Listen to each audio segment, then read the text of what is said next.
멀티플 리그레션에 대해서 마지막으로 개념적으로 조금 어려운 것에 대해서 설명을 하도록 하겠습니다.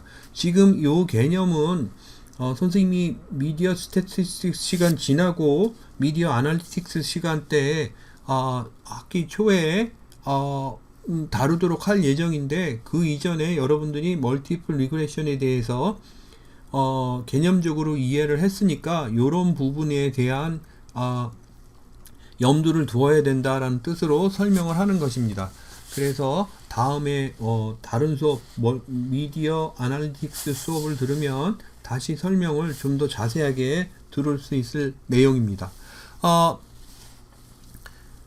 여기에서 보시면 선생님이 멀티플 리그레션은 어떤 문제가 있다 그랬죠? 여기 있는 요렇게 요 그림에서 보시는 것처럼 X 변인들 간에 상관관계가 생겨서 이렇게 B와 같이 겹치는 문제가 생깁니다. 그러면 이 B와 같이 겹치는 문제 때문에 어떤 변수를 어떻게 넣는다는 얘기는 분석에 어떻게 넣는가, 어떻게 사용하는가가 문제가 될 수 있다는 뜻입니다.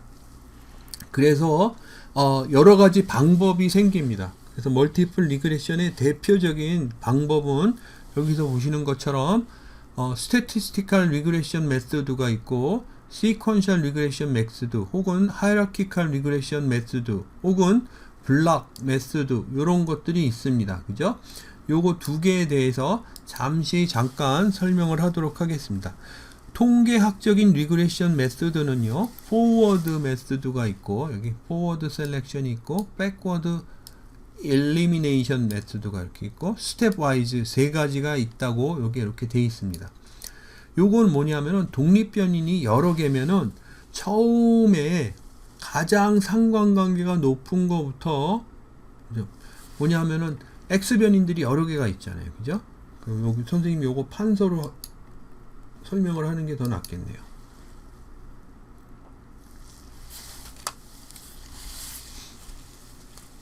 요 얘기입니다. 여기 스태티스티컬 리그레션 아날리시스 이렇게 되면은 y는 a 플러스 b1 x1 b2 x2 b3 x 이렇게 되는 거죠. 그죠? xi 이렇게 되는데 그러니까 독립변인이 여러 개가 있는 거죠. 그죠? 여러분들 너무 헷갈리면 세 개가 있다고 이렇게 가정해서 생각을 해보셔도 되고, 아니면 두 개만 생각해도 됩니다. 뭐 여러 개가 있다고 설명을 이해하는데 도움이 많이 되는 건 아니니까요. 그죠? 근데 아무튼 이렇게 돼 있을 적에 어떤 변인을 먼저 넣어서 분석을 하는가라는 이야기입니다. 이렇게 넣었을 적에 Y 변인이 있고요. 종속 변인이죠. x1, x2 해서 xi 이렇게 있으면은 이렇게 상관관계 표를 이렇게 만들 수가 있습니다. x1 해서 xi, 그죠? 그 다음에 요거는 이렇게 해서 상관관계 표가 있겠죠. 그죠?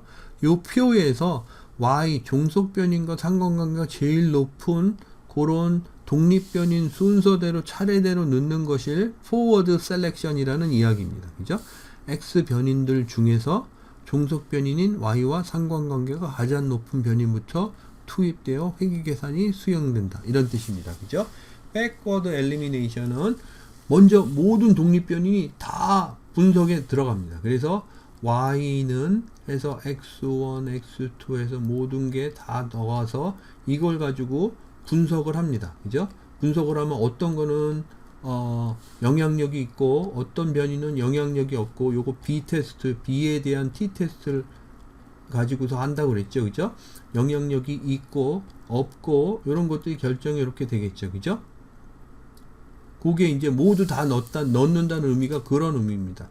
그리고 여기 회귀식에서 통계학적으로 기여하지 못한다고 판단되는 X 변인을 하나씩 빼고, 그죠? 마령 여기서 요게 있으니까 요 변인을 빼고 다른 변인만 갖고 x1, x2 해서 xi 이렇게 해서 다른 변인만 갖고 다시 분석을 하는 겁니다. 근데 여기서 또 어떤 변인이 충분히 기여를 못한다 그러면 이걸 또 제거를 하고 다시 넣는 거죠. 그래서 모두 다 넣은 상태에서 하나씩 거꾸로 제거해 간다. 그래서 backward elimination 이렇게 이야기를 합니다.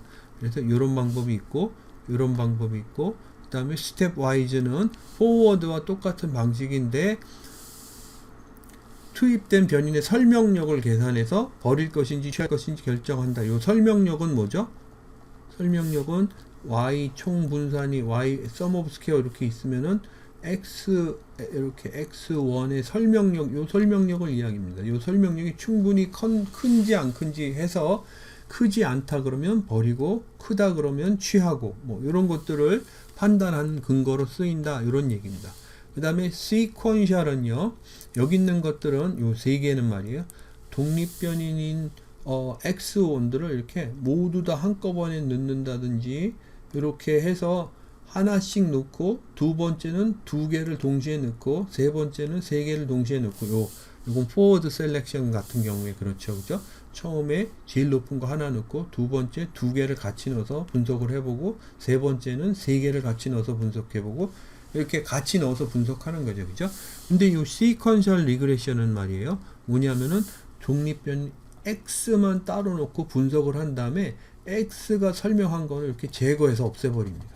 그럼 y에 해당되는 게 여기 없어지니까 요것만 남겠죠, 그죠? 요걸 가지고 x2를 분석을 한다든지 요런 것들을 hierarchical regression 혹은 sequential regression이라고 합니다. 여러분들 선생님이 이렇게 얘기하니까 이제 multiple regression이 좀 헷갈리기 시작해요, 그죠? 이게 좀 헷갈립니다. 헷갈리는데 요렇게 분석해서 x 독립변인들의 영향력을 잘 솎아내는 방법을 취하는구나, 요 정도로 이해를 하시면 되겠습니다. 그래서 sequential regression은 이렇게 x1을 처음에 넣어서 요거를 요 영향력을 제어를 한다 그러죠, 그죠? 이렇게 따로 떼어내서 제어를 한 후에 x2의 영향력을 보면 x2의 영향력은 x1하고 같이 상관관계가 있는 요거는 제어돼서 사라진 부분이잖아요, 그죠? 그러니까 요거는 요거 전체 분의 요거의 영향력 이렇게 해서 비교하는 게 되겠죠, 그죠? 이런 식으로 비교하는 것을 sequential regression 혹은 hierarchical regression이라고 이야기를 합니다. 그래서 이런 방법이 있다라고 이해를 하시면 되겠습니다. 그 다음에 선생님이 설명하고 싶은 게 뭐냐 하면은, 그러면 IB의 그 설명력을 어떤 식으로 판단을 할 것인가 하는데, 이 판단하는 방법에는 또 이렇게 밑에 보면 세 가지가 있습니다. 요거에 대해서 설명을 좀 하도록 하겠습니다. 요것도 판서를 이용해서 하는 게 더 이해하기가 쉬울 것 같아요. 선생님이 이런 식으로 이렇게 적었습니다. 리그레션이 시작하고 나서 리그레션의 각 독립변, 종속변인, 요게 y죠, 그죠? y 종속변인의 분산 하면 이렇게 동그라미로 표시를 한다고 이렇게 했습니다, 그죠? 그리고 x1이 요만큼 설명하고 x2가 요만큼 설명하고, 그죠? 그 다음에 요 r 제곱을 어떻게 구하느냐 그랬을 적에 r 제곱은 a 플러스 b 플러스 c 플러스 d가 y 총 전체죠, 그죠? 요 전체 분산분의 뭐냐면은 x1의 영향력은 a 플러스 b겠죠, 그죠? 그리고 요거를 r 제곱이라고 부르면은 x1에 해당되는 r 제곱값, 그거를 구하는 게 되는 겁니다, 그죠? 사실 전체 r 제곱은 요렇게 a 플러스 b 플러스 c 해서 요거가 되겠죠, 그죠? 그런데 요거를 염두에 두고 이제 x1의 기여도는 어떻게 되느냐, x1에 대한 r 제곱값, 그죠? 여기 correlation의 스퀘어드 값, 제곱값, 그죠? 그러니까 이렇게 선생님이 쓸게요. x1에 대한 r 제곱값은 어떻게 구하느냐 라고 이렇게 하면은, 요거는 전체 y 분의, 그죠? x1의 영향력인 a 플러스 b 이렇게 되겠죠. 그러면 x2 두 번째 독립변인에 대한 영향력은 어떻게 되느냐, 그러면 a 플러스 b 플러스 c 플러스 d 분의 b 플러스 c, 여기서 b가 같이 두 번 사용되지만 사실 x2의 영향력 그러면 이만큼인 거죠. 그죠? 설명력 그럼 이만큼인 거죠. x1의 설명력 그럼 이만큼인 거죠. 그죠? 그 이야기를 하는 겁니다. 그죠?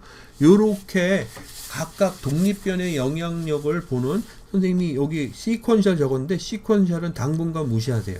요거까지 설명을 하면 여러분들이 너무 많이 헷갈리니까 요것만 보십시오. 여기 스탠다드 멀티플 리그레션 여기서 보시면은 여기서 이렇게 보시면은 A, B, B, C 그죠? 해서 B가 겹치죠. 그죠?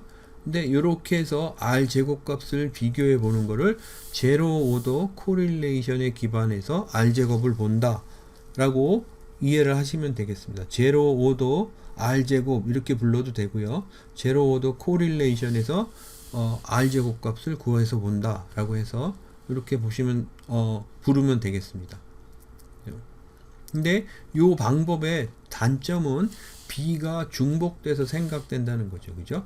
그래서 사실 이 그림은 이렇게 되면 큰 문제가 없을 것 같지만 여기가 Y예요. 그죠? 그리고 X가 X1이 이렇게 있습니다. 그리고 X2가 이런 식으로 있어요. 그러면 B, C가 되는 거죠. 그죠? 여기가 A가 되고 여기 D가 되는 거죠. 그죠? 그러면 B 플러스 C가 X2의 영향력인데 X2의 고유의 영향력은 요 C 별로 얼마 안 되는 그런 결과를 초래한단 말이에요. 그죠? 그럼 이게 합당한 것인가 이런 의문이 들을 수 있잖아요. 그죠? 왜냐하면 B는 X1에도 사용됐던 거니까 X2에 사용되는데 이건 공통 사용되는 게 너무 많고 고유의 영향력은 별로 안 된다. 이런 의미를 갖는 거니까요. 그죠? 만약에 이렇다 그러면 문제가 있을 수 있는 거죠. 그죠? 그래서 두 번째로 보는 게 어떤 식으로 보냐면은 중간에 이렇게 겹쳐지는 영향력 있죠. 그죠?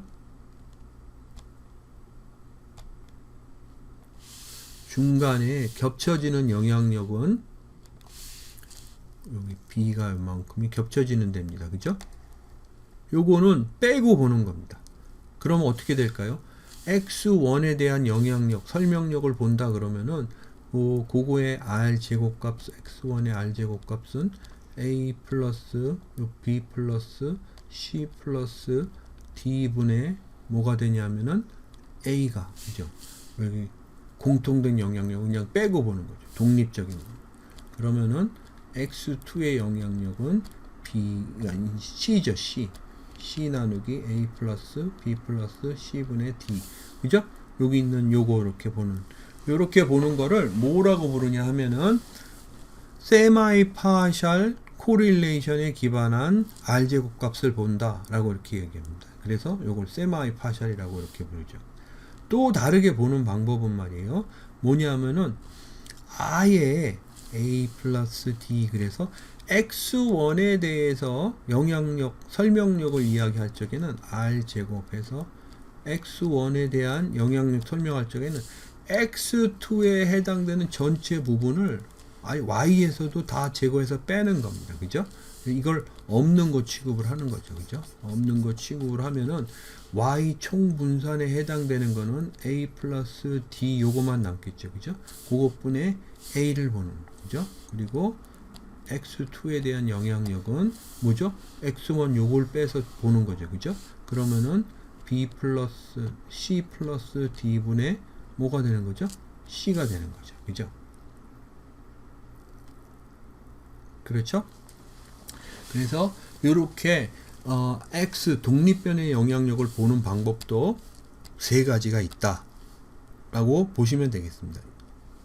이 중에서 많이 쓰이는 게 제로 오더 코릴레이션도 꽤 많이 쓰이고, 그런데 독립변인의 고유의 영향력만 보기 위해서 많이 쓰이는 게 여기 있는 세마이 파샬이나 파샬도 많이 본다 라고 이렇게 이해를 하시면 되겠습니다. 그래서 만약에 여러분들이 리그레션 테스트를 했는데 교수님이 독립변인의 고유 영향력에 대해서 살펴봐라 하면은 바로 이 세마이 파셜이나 파셜 코릴레이션에 기반한 R 제곱 값을 구해봐라 이런 뜻으로 이해를 하시면 되겠습니다.